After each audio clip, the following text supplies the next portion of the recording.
મધ્યપ્રદેશના બડવાનીમાં આકાશી આફત વરસી। ભારે વરસાદના કારણે પાનસેમલના નદીમાં પાણીના પ્રચંડ પ્રવાહમાં ટ્રેક્ટર તણાયું।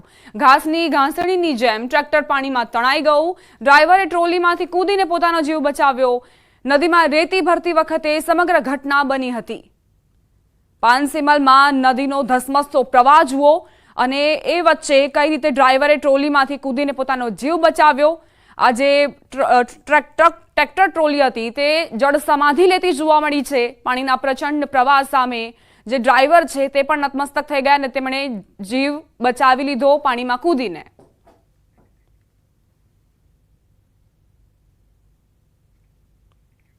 મધ્યપ્રદેશમાં ભારે વરસાદ સમયનો એક વિડીયો સોશિયલ મીડિયામાં વાયરલ થયો છે, જેમાં અંતરિયાળ ગામોમાં રસ્તાના અભાવે કેટલાક લોકો જીવના જોખમે પસાર કરતા જોવા મળી રહ્યા છે। વિડીયોમાં આવતી અવાજમાં પુલ કે રસ્તો ન હોવાથી સમસ્યા હોવાનું જાણવા મળી રહ્યું છે। વિડીયોમાં ગુજરાત તરફથી મૃતદેહ લઈને આવતી શબવાહિની પણ બીજા છેડે ફસાઈ હોવાનું સંભળાઈ રહ્યું છે, તો બાઇક સવારો પણ જીવ જોખમમાં મૂકીને પસાર થઈ રહ્યા છે।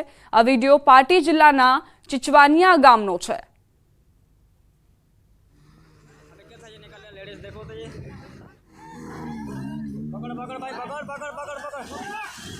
ये गाड़ी चल गई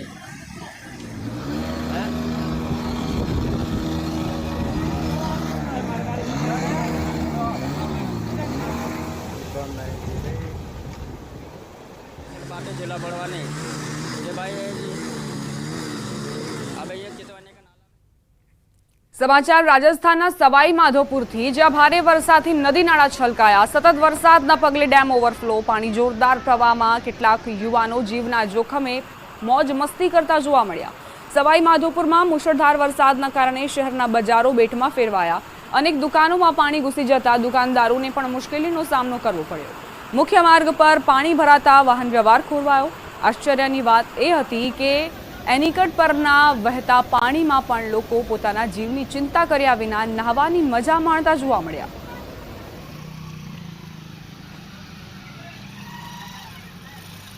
બિહાર અને ઝારખંડની સરહદે આવેલા કોડરમાના મેઘાતારી સ્થિત કુશાણા ગામમાં વરસાદે ફરી એકવાર તબાહી મચાવી છે। વરસાદી પાણી લોકોના ઘરોમાં ઘૂસી જતા સમગ્ર વિસ્તારમાં પૂરની સ્થિતિ સર્જાઈ હતી, તો ચેકડેમ ધોવાઈ જતા પૂરની સ્થિતિ સર્જાઈ। અગાઉ પૂરના કારણે 30 થી 40 પરિવારો પ્રભાવિત થયા હતા અને તેઓ ગામની પંચાયત બિલ્ડિંગમાં આશરો લઈ રહ્યા હતા। ફરી એકવાર પાણીના જોરદાર પ્રવાહના કારણે લોકોને આર્થિક નુકસાની વેઠવી પડી છે। હિમાચલના મંડીમાં બિયાસ નદીનો રસ્તો ધોવાતા લોકોને જીવના જોખમે પસાર થવા મજબૂર બન્યા। ગ્રામજનોએ બિયાસના કિનારે પોતાનો જીવ જોખમમાં મૂકીને પોતાના ઘરે પહોંચવાની ફરજ પડી હતી। મૌની પંચાયતના રહેવાસીઓને હાલાકી ભોગવવાનો વારો આવ્યો।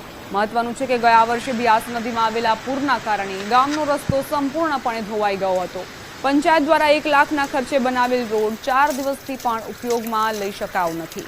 ગ્રામજનોએ ડેપ્યુટી કમિશનરને રોડ રિપેર કરવાની માંગ કરી।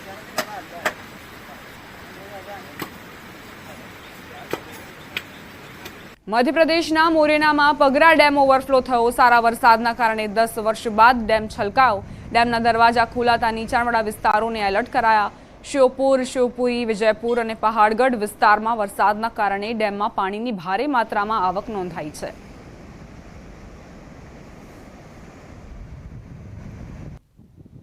રાજસ્થાનના ધૌલપુર જિલ્લાનો સૌથી મોટો પાર્વતી ડેમ સંપૂર્ણ ભરાયો। જિલ્લાના કરૌલી અને ડાંગ વિસ્તારમાંથી પાણીની આવક વધુ હોવાથી સિંચાઈ વિભાગે પાર્વતી ડેમના 4 દરવાજા ખોલી ક્યુસેક પાણી પાર્વતી નદીમાં છોડ્યું છે।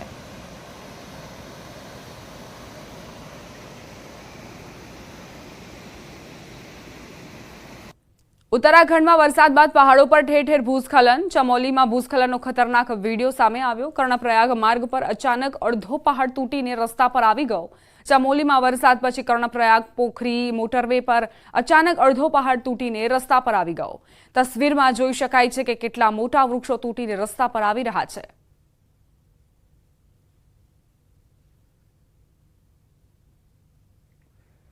ઉત્તરાખંડમાં લેન્ડસ્લાઇડની ઘટનાઓ વધી છે। થલ મુનશિયારી રોડ પર ટેકરી પરથી એક મોટો પથ્થર નીચે આવ્યો। ઊંચી ટેકરી પરથી પથ્થર સીધો નીચે નદીમાં પડ્યો। સદનસીબે રસ્તા પર કોઈ ન હોવાથી જાનહાનિ ટળી।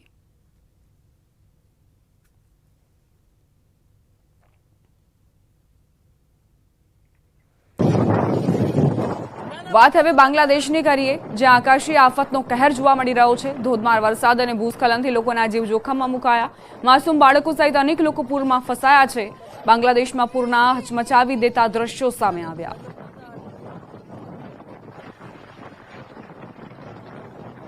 બાંગ્લાદેશમાં અનરાધાર આફત વરસી રહી છે। રસ્તા પર નદી જેવા દ્રશ્યો સામે આવ્યા। પાણીના ધસમસતા પ્રવાહના કારણે અનેક રસ્તા ધોવાયા। રસ્તાઓ નદી બનતા વાહન વ્યવહાર ઠપ થયો છે।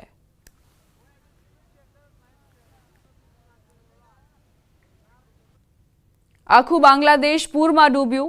આકાશી આફતે એવી તબાહી મચાવી કે પૂરના ધસમસતા પાણી લોકોના જીવ પર જોખમ બની ચૂક્યા છે। બાંગ્લાદેશમાં આવેલી તબાહીનો વિડીયો વાયરલ થયો છે। તો આકાશી આફતના કારણે બાંગ્લાદેશીઓ ખૂબ જ સમસ્યાઓનો સામનો કરી રહ્યા છે। જે વરસાદ ખાબક્યો છે તેના કારણે નદી નાળાઓ છલકાયા અને ત્યારબાદ આસપાસના વિસ્તારોમાં પાણી ફરી વળતા લોકો પરેશાન। બાંગ્લાદેશમાં મેઘતાંડવ બાદ નદીઓ ગાંડીતુર બની છે। પાણીના ધસમસતા પ્રવાહનો ચોંકાવનારો વિડીયો સામે આવ્યો। અનેક વિસ્તારોમાં એલર્ટ જાહેર કરવામાં આવ્યું છે।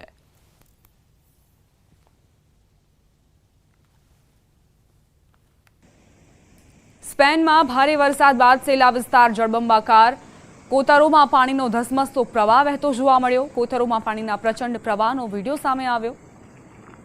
પાણીના પ્રચંડ પ્રવાહના કારણે આસપાસના વિસ્તાર પર ખતરો તોડાઈ રહ્યો છે।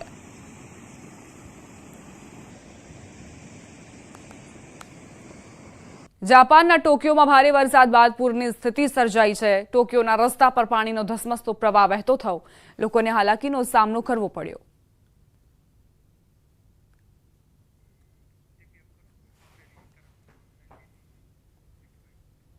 અમરેલીના ધારી, ગીર અને ગ્રામ્ય વિસ્તારોમાં સવારથી મેઘરાજાની ધમાકેદાર બેટિંગ જોવા મળી રહી છે। વહેલી સવારથી જ ગાજવીજ સાથે મેઘો મન મૂકીને વરસ્યો। ધારી શહેરના રસ્તાઓ પર વરસાદી પાણી વહેતા થયા। ધારી સહિત ગીગાસણ, દલખાણિયા, કુબડા, શિવડ, બોરડી, ગોવિંદપુર, સુખપુર, કાંગસા સહિતના ગીરના ગામોમાં મેઘો ઓળગોળ થયો છે। ગોવિંદપુર ગામની સ્થાનિક પિલુખીઓ નદીમાં ઘોડાપુર આવતા નદી ઉપરનો ચેકડેમ ઓવરફ્લો થયો।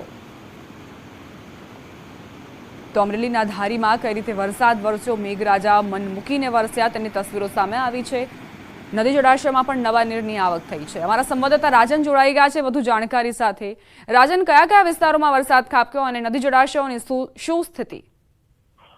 દીપા, આમ તો અમરેલી જિલ્લામાં ગઈકાલ બપોરથી જ સમગ્ર જિલ્લામાં વરસાદી માહોલ છે। ગઈકાલે પણ ખાંભા અને આસપાસના વિસ્તારોમાં સારો એવો વરસાદ હતો। આજ વહેલી સવારથી ખાંભા અને ધારી પંથકના જે ગીર કાંઠાના ગામો છે ત્યાં સારો એવો વરસાદ થઈ રહ્યો છે। ખાસ કરીને ધારી વિસ્તારમાં સારો વરસાદ થવાના કારણે શેત્રુંજી નદીમાં પણ પૂર આવ્યું છે। ધારી નજીકથી પસાર થતી પિલુકિયા નદી પરના તમામ ચેકડેમો છલકાયા છે। એકંદરે સમગ્ર જિલ્લામાં વરસાદી માહોલ છે અને ખાંભા ધારી વિસ્તારમાં સૌથી વધુ વરસાદ વરસી રહ્યો છે। દીપા, આભાર રાજન જાણકારી આપવા માટે। છોટાઉદેપુરના ક્વાંટમાં નદીમાં યુવતી ફસાઈ। ક્વાંટના મોટી ટોકરી ગામમાં નદીમાં યુવતી ફસાઈ। કરા નદીમાં અચાનક પાણી આવી જતા યુવતી નદીમાંની ટેકરી ઉપર ફસાઈ ગઈ। નદીમાં પાણીનો પ્રવાહ વધુ હતો કે ચારે બાજુ પાણીનો પ્રવાહ પહોંચી ગયો હતો। જોકે આ પ્રવાહની વચ્ચે એક ટેકરી પર યુવતી ફસાઈ ગઈ હતી।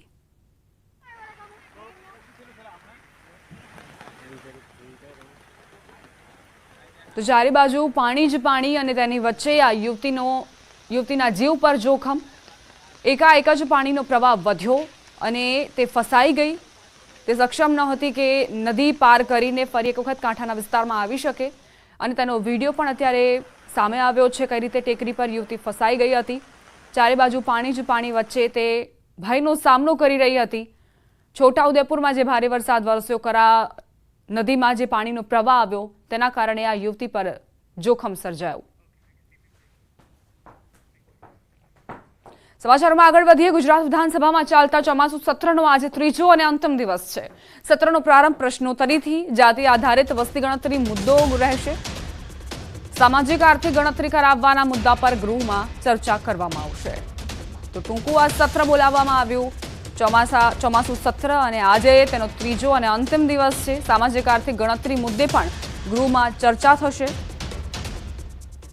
અને આ સિવાય પ્રારંભ પ્રશ્નોત્તરીથી કરવામાં આવશે। ત્યારબાદ આગળ વધશે ગૃહની કાર્યવાહી। જાતિ આધારિત વસ્તી ગણતરી મુદ્દો ગૃહમાં ઉછળશે તેવી જાણકારી પ્રાપ્ત થઈ છે. સામાજિક આર્થિક ગણતરી કરવાના મુદ્દા પર પણ ચર્ચા વિચારણા કરવામાં આવશે.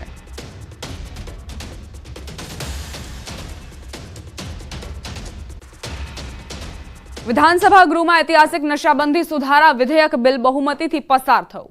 બુટલેગરોના પોલીસ પાસેના વાહનોની હરાજી કરાશે. જે અંગે ગૃહ રાજ્યમંત્રી હર્ષ સંઘવીએ કહ્યું કે બુટલેગરોના વાહનો પોલીસ સ્ટેશનમાં લાંબા સમયથી પડ્યા રહે છે, જે ભંગાર બની જાય છે.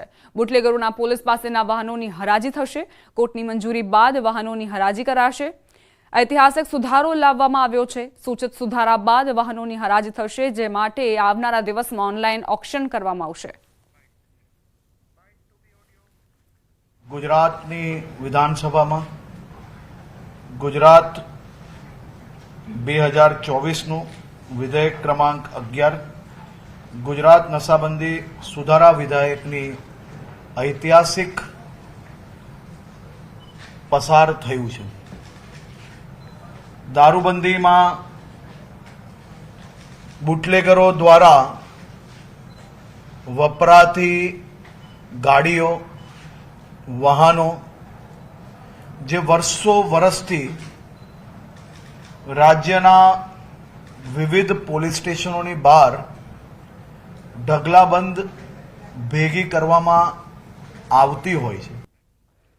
નશાબંધી સુધારા વિધેયક બિલ પર ભાજપ અને આમ આદમી પાર્ટીના આક્ષેપ પ્રત્યાક્ષેપ. આમ આદમી પાર્ટીના ધારાસભ્ય હેમંત ખવાએ કહ્યું કે ગુજરાતમાં દારૂબંધીનો કાયદો માત્ર કાગળ પર રહી ગયો છે. બિનવારસી ડ્રગ્સ મળ્યું કહીને આરોપીને છાવરવામાં આવે છે. તો આપના ઉમેશ મકવાણાએ કહ્યું કે ગુજરાતમાં એક પણ દિવસ એવો નહીં હોય કે દારૂ ન પકડાયો હોય કે ન પીવાયો હોય.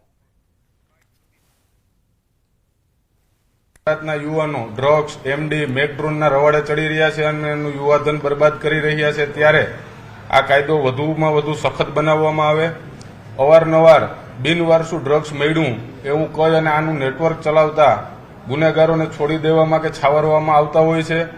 જેમ દારૂમાં પકડાયેલ વાહનની હરાજી કરી નાખવામાં આવે છે, એવી રીતે જ જે ઇન્ટરનેશનલ માર્કેટમાંથી ડ્રગ્સ લઈને આવેલા વહાણ છે કે બોટ છે, એમના ઉપર પણ કડકમાં કડક કાયદાકીય કાર્યવાહી થવી જોઈએ. ખરેખર આ વિધાયકને આમ આદમી પાર્ટી વખોડી રહી છે, કારણ કે આમ જોવી તો ગુજરાતમાં એક પણ દિવસ એવો નહીં હોય, એવી ઘટના નહીં બની હોય કે જ્યાં દારૂ નહીં પકડાતો હોય, જ્યાં દારૂ વેચાતો નહીં હોય, નશાકારક સિરપ નહીં વેચાતી હોય, કે ચરસ ન વેચાતું હોય કે ન પકડાતું હોય, કે ડ્રગ્સ ન પકડાતું હોય કે ન વેચાતું હોય, એક પણ દિવસ ખાલી નથી જતો. બંને પણ જે વાત કરી છે એમાં બંનેની વાતમાં તથ્ય નથી. કારણ કે દારૂબંધીનો આ રાજ્યમાં કડકથી કડક અમલ કરવામાં આવી રહ્યો છે અને માનનીય મુખ્યમંત્રીશ્રી અને રાજ્યના ગૃહમંત્રીશ્રી અને નશાબંધી મંત્રીશ્રીએ પણ કડકમાં કડક કાયદાઓ અત્યારે અમલમાં મૂક્યા છે. એટલે એમ કે ગમે ત્યાં દારૂ મળે છે અથવા તો ગમે તે રીતે મળે છે, એ વાતમાં કોઈ તથ્ય નથી અને એનું હું ખંડન કરું છું. રાજકોટ લોકમેળામાં એસઓપીનો વિવાદ મામલો. જિલ્લા વહીવટી તંત્રએ કામગીરી અટકાવી. રાઇડ સંચાલકોને કામ ન કરવા આદેશ. 31 પ્લોટ ખરીદનારા વિરેન્દ્રસિંહે પિટિશન કરી. હાઈકોર્ટમાં આજે સુનાવણી થશે. નિર્ણય ન આવે ત્યાં સુધી કામગીરી ન કરવા માટે સૂચના આપવામાં આવી છે. તો જિલ્લા વહીવટી તંત્રએ કામગીરી અટકાવી દીધી. રાઇડ સંચાલકોને કામ ન કરવા માટે આદેશ કરાયો છે. 31 પ્લોટ ખરીદનારા વિરેન્દ્રસિંહે કોર્ટનો દરવાજો ખટખટાવ્યો, પિટિશન કરી. હાઈકોર્ટમાં આજે તે મામલે સુનાવણી થશે.